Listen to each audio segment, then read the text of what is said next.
We all know our time here is limited, but we don't know by how much. Are we better off not knowing when we'll die? Or would a countdown help us all to lead happier and more fulfilling lives? What if you knew exactly when you were going to die? What would you change about the way you live?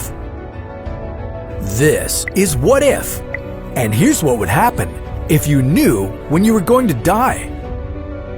It's not a cheery subject. Not too many people like to talk about it. Not too many people like to think about it. Some people joke about it, but that doesn't make it any easier. Death. There, I said it. It's scary, but it also rouses our curiosity. God, you guys really are dead. We all know we're gonna go, but we don't know where we're going, and we don't know when.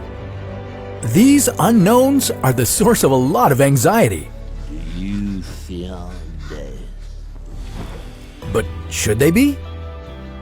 What if knowing the future date and time of our deaths actually helped us, how should I say this, rest in peace?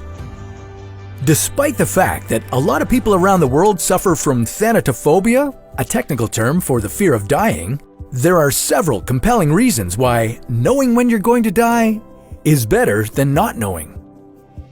In a series of research studies, psychologists asked people with terminal illnesses and inmates on death row to reflect on life, knowing that theirs would soon be over. They then asked a separate group of people to imagine what it would be like if they knew they were going to die.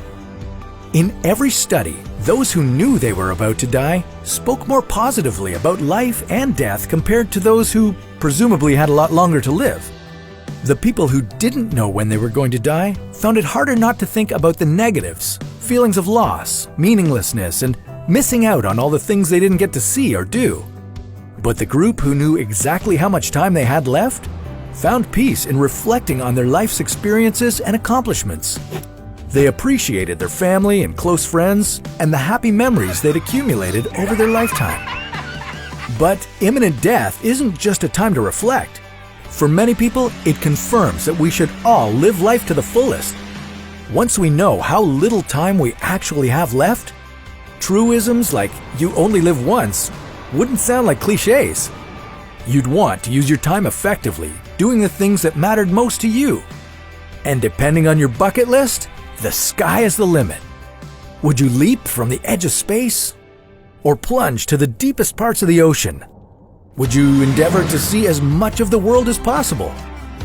Would you seek out new flavors or intense thrills to remind you of what it means to be alive? Or is life simpler than that? Maybe you'd choose to spend more time with family and close friends. Maybe you'd tell someone special how they really make you feel. You complete me. The possibilities and combinations are endless and almost unique to every person on this planet. But you know that some people would still strive to live beyond their time.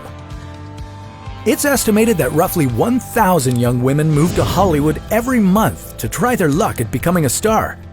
To a lot of people, this might sound like an act of pure naivete or glaring vanity, but research suggests that the drive for fame is a little deeper than that. For those who have a hard time coping with their mortality, becoming famous or having a legacy is comforting, knowing that their name and reputation will live on in the world even after they're gone. Of course, there are also plenty of examples of people who, facing imminent death, have used their remaining time to champion important issues and inspire positive change. But whether you think you'd choose to become an activist, a star, a daredevil, or at one with nature, the important takeaway is, start living. You don't need to know how much time is left to start thinking about what it is you want to do and go out there and do it. But if you think knowing would help, scientists have had some success predicting the probability of your death by looking at various markers in your blood. AI is also getting good at determining the length of your lifespan.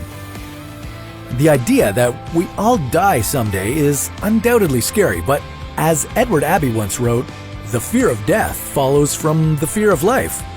One who lives life fully is prepared to die at any time. So start ticking off the items on your bucket list. Remember that love and kindness go a long way. Think of ways you can make the world a better place and take on the challenge. Make the most of your time because life is short. And unpleasant as that may seem, isn't it for the best? Well, could you imagine what the world would be like if nobody died? That's a story for another What If.